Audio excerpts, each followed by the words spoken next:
Sejahtera, saya Nur Fatini binti Muhammad Idham dari TV PSS SMK Penghulusan.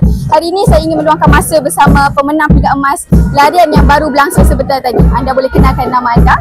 Selamat sejahtera, nama saya Gesha Tenigajendran. Saya daripada sekolah SMK Yomping. Saya acara 3000 meter.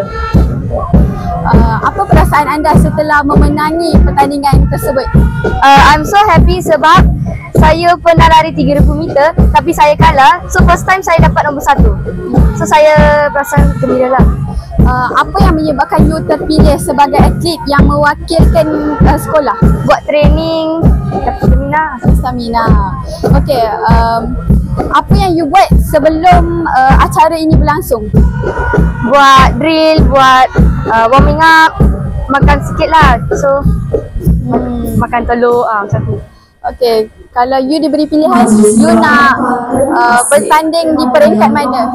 Kebangsaan ataupun antarabangsa? MSSJ lah. MSSJ. Okey, tanya. Okay, thank you so much untuk hari ini.